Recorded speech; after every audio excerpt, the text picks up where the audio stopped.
Okay, this is Mrs. Miller, and I wanted to go over some lessons that I assigned to you that had to do with fractions. I gave you some fraction pieces that I wanted you to cut out. It was on a large sheet of paper, and you cut them out, and it showed wholes, halves, fourths, fifths, thirds. It gave you a lot of things up to twelfths. And one of the lessons that you started with was showing equivalent fractions. And I want to show you, by using those fraction pieces, how you can tell a fraction is equivalent to another fraction. So on page 501, one of your practice pages, it says recognize whether the fractions are equivalent, write yes or no, use fraction tiles or number lines. So the fraction is 2/4, and I'm going to get out my fourths, and I'm going to put 2/4 down because a fourth and a fourth is equal to 2/4. The next one is 6/12. So I have to get out 6 of the 1/12.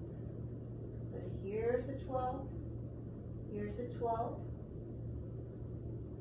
here's a 12, here's a 12, here's a 12, and here's a 12. So there's 6 of them. So I want to know, is 2/4 equivalent to 6/12? And they should be pretty much equal to each other. Yes, my papers are kind of sliding together, but they are equal to each other, so we will put yes. Now, I showed you another way to do this. I told you that if you multiply or divide by one number on top and do the same thing at the bottom, if on the other side it equals the same number, then it's equivalent. So for example, 2 will go into 6 3 times. 2 times 3 is 6. If I multiply 4 times 3, do I get 12? Yes, I do. So the fractions are equivalent. Now look at 6/8 and 5/10. Well, 6 times nothing's going to give you 5. And 6 divided by anything is not going to give you 5. If you look at 8 times no number is going to give you 10. And it just doesn't make sense. But I can get out my fraction pieces and double check myself. So the number is 6/8, and I have 1, 2, 3, 4, 5,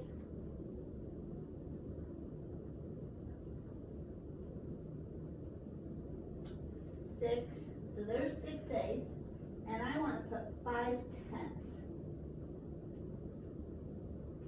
2, 3, 4, and 5. And yes, mine aren't straight, but we can visually see that 5/10 is way less than 6/8. And for all those smart math students I have out there, I know I have super smart math students out there, you already know that 1/2 of 8 is 4. So if this was 4/8 and 5/10 is 1/2, 4/8 and 5/10 would be equal to each other. So would 6/8 and 5/10 be equal to each other? No. So we would mark no. Now we have 2/3 and 3/5. Well, 2 times any number doesn't equal 3, and 3 times any number doesn't equal 5. But if I wanted to get out my fraction pieces, here's 2/3, because a third and a third equals 2/3, and 3/5. I have those right here. 3/5. 1, 2, 3. close, but is it equivalent? No, it is not. So you would put no.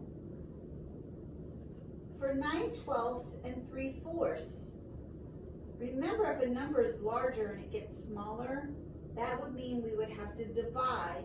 So 9 divided by what number would give you 3? 9 divided by 3 is 3. So if I divide the top number by 3, I'm going to divide the bottom number by 3. Is 12 divided by 3 4? Yes, it is. So we have equivalent fractions. Let's look at 4/6 and 8/12. The 4 goes to an 8. That means we're going to get bigger, so we're going to multiply. 4 times what number will give you 8? 4 times 2 will give you 8. If I multiply by 2 on the top, I'm going to multiply by 2 on the bottom. And 6 times 2 is 12. So they are equivalent fractions as well. 2/3 and 6/10. Well, I can multiply 2 times 3 and get 6. But when I multiply by 3 down here, is 3 times 3 10? No way. So they are not equivalent fractions.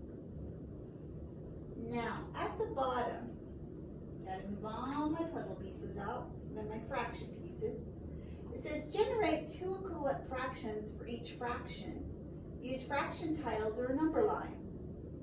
So we have our fraction tiles, I gave you those. We want to make it an equivalent fraction for 2/4. I've shown you how to do these already without fraction tiles, but if you want to use fraction tiles, you may. 2/4, if I multiply the top number by 2 and the bottom number by 2, 2 times 2 is 4, and 4 times 2 is 8. So an equivalent fraction will be 4/8. Well, if I want to do the same thing, let's just change this number to 3. 2 times 3 is 6, and 4 times 3 is 12. So 4/8 and 6/12 would be equivalent to 2/4. And you do it the same way for any of them. You can also divide if you want. So let's do division on the second one. So what if we divided, since they're both even numbers, by 2?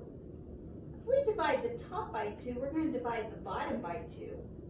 2 divided by 2 is 1, and 6 divided by 2 is 3. And my 3 looks crazy.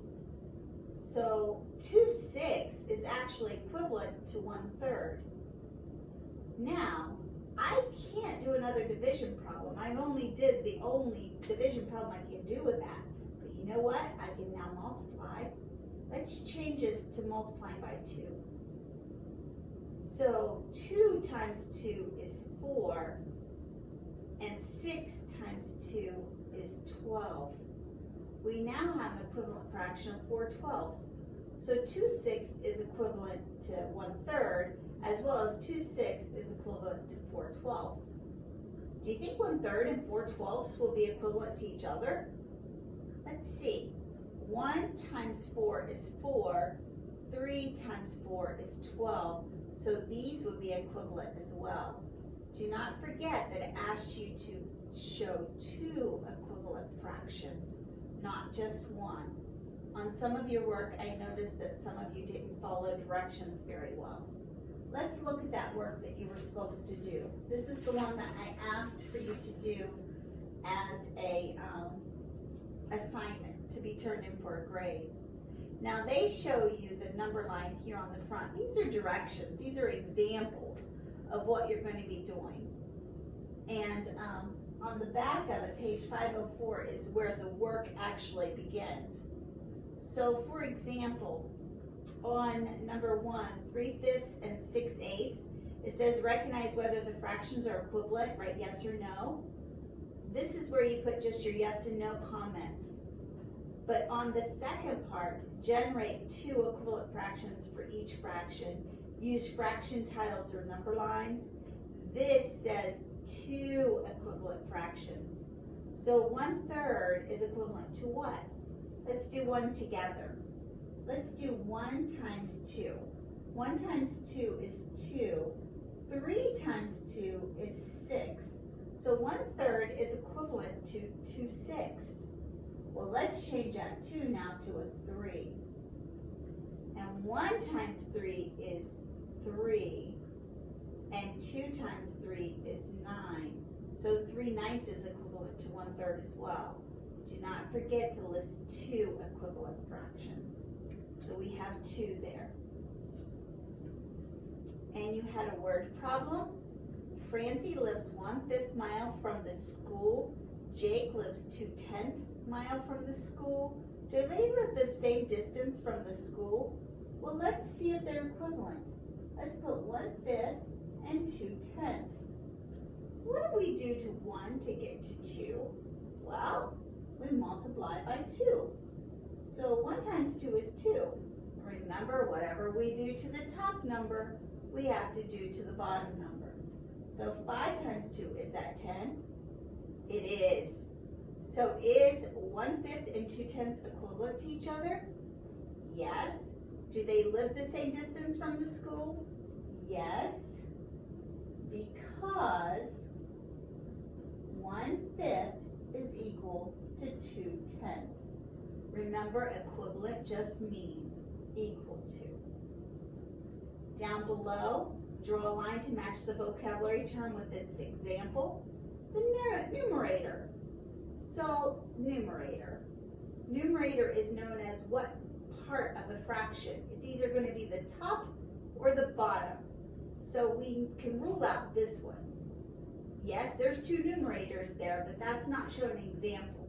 Here they're showing the number 1 and 1/4, or would it be the number 4 and 1/4? And to give you a hint, back on page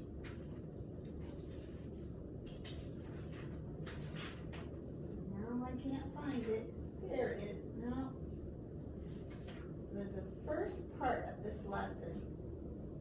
There it is, equivalent fractions. And Mrs. Miller has lost her page.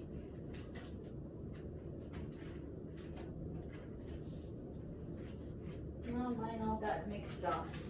But it showed you on the very first lesson what the numerator was and what the denominator was. Go back in your notes and find it. And then the denominator is going to be the opposite. You know, one's the top, one's the bottom. An equivalent fraction, well, I think you already know the answer to that. So this is your first lesson on equivalent fractions.